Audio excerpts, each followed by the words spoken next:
अध्यक्ष महोदय, एक अत्यंत गंभीर असा प्रश्न महाराष्ट्राच्या समोर उभा राहिलेला आहे. अध्यक्ष महोदय, खरं तर हा स्थगन प्रस्ताव कसा होतो, आपण निर्णय दिला, हा विषय संपलाय. परंतु प्रत्यक्षपणे महाराष्ट्र विधिमंडळाचं अधिवेशन सुरू आहे, याच्यामध्ये प्रत्यक्षपणे सरकारचा संबंध आता आलेला आहे. सरकार याच्यामध्ये त्यांना अटक करतात, त्या ह्याला भोंदूला अटक करून सरकार पुढची चौकशी करतंय. त्यामुळं या सभागृहाचा अधिकार आहे की नेमकं सरकार काय करतंय त्याच्यावर चर्चा घडवून सरकारकडून उत्तर घेणं. अध्यक्ष महोदय, याच्यामध्ये सरकारचा संबंध डायरेक्ट कसा आहे, याच्यामध्ये IAS अधिकारी, IPS अधिकारी, पोलीस अधिकारी याच्यामध्ये आहेतच. सगळ्या पक्षाचे त्याच्यामध्ये लोकप्रतिनिधी आहेत. मी कुठल्या एका पक्षावर बोलत नाही, सगळ्या पक्षाचे लोकप्रतिनिधी आहेत, मंत्री आहेत त्याच्यामध्ये. या सगळ्या उद्योगामध्ये अध्यक्ष महोदय मंत्री आहेत.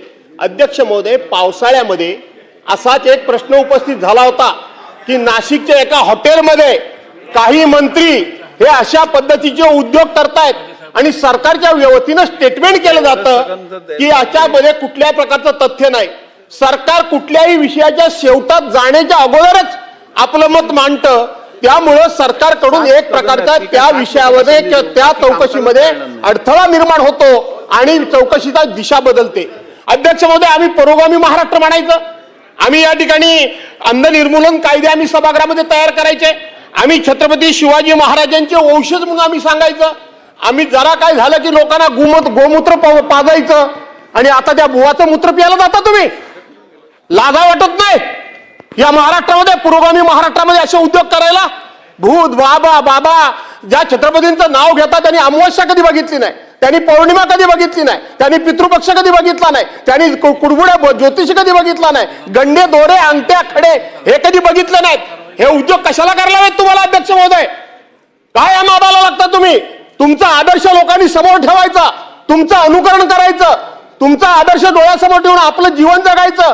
त्या लोकांकडून जर अध्यक्ष महोदय हे उद्योग होत असतील तर अध्यक्ष महोदय सरकारनं या विषयामध्ये गांभीर्याने भूमिका घेतली पाहिजे. सन्मान्य सदस्य, मला माहित आहे हा विषय अगोदर समोर आला होता, ही SIT वगैरे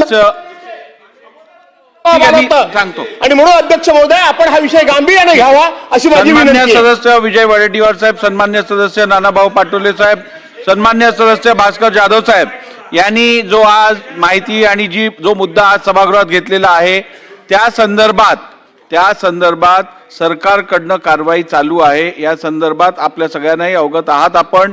या संदर्भात FIR झालेला आहे, या संदर्भात संबंधित आरोपीला अटक करण्यात आलेली आहे.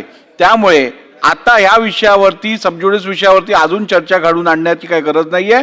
आपण आपलं बोलावं.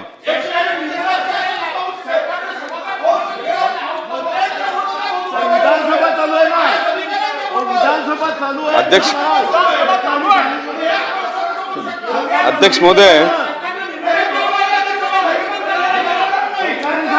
चला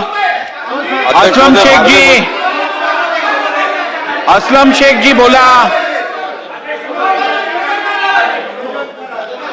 ना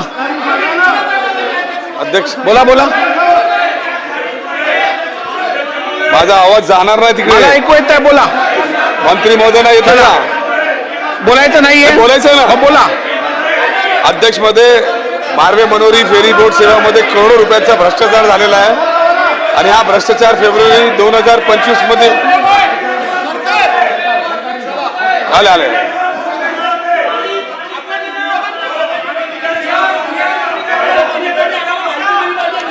चला बसून घ्या. अध्यक्ष महोदय, अध्यक्ष महोदय,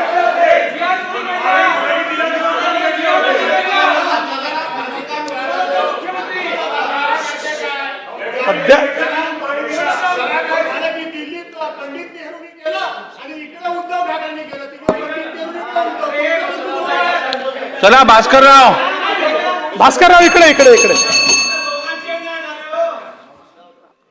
माननीय अध्यक्ष महोदय, माननीय विरोधी पक्षाच्या वतीनं जो मुद्दा या ठिकाणी उपस्थित झाला आहे, तथाकथित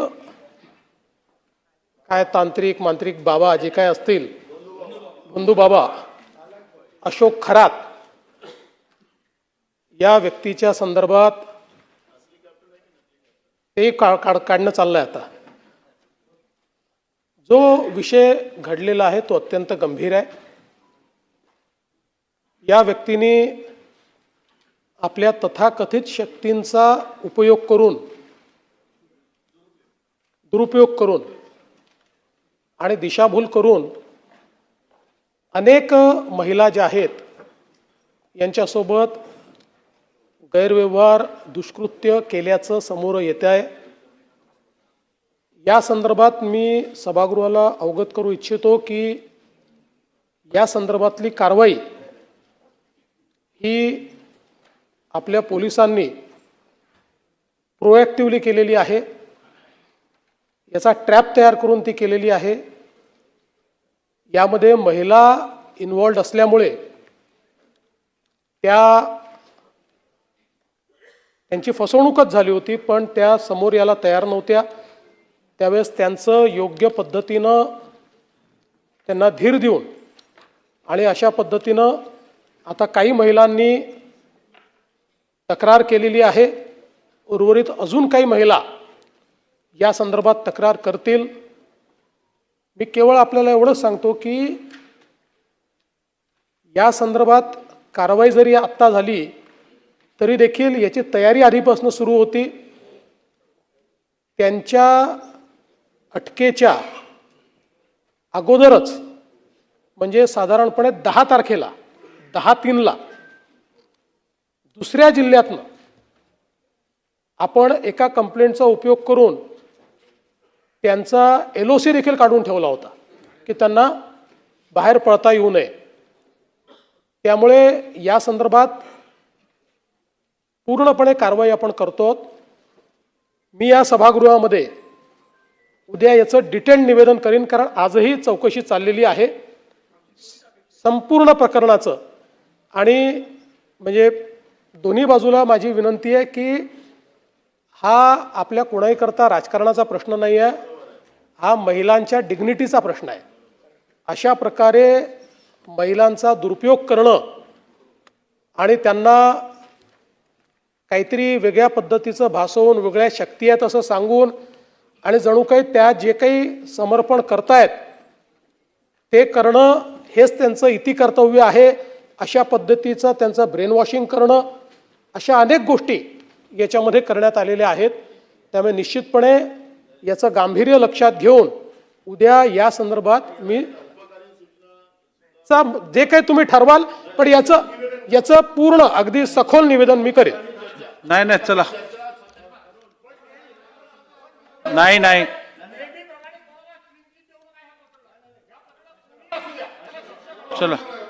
चला पुढे जाऊया. मी नेहमी क्लीन चिट देत नाही.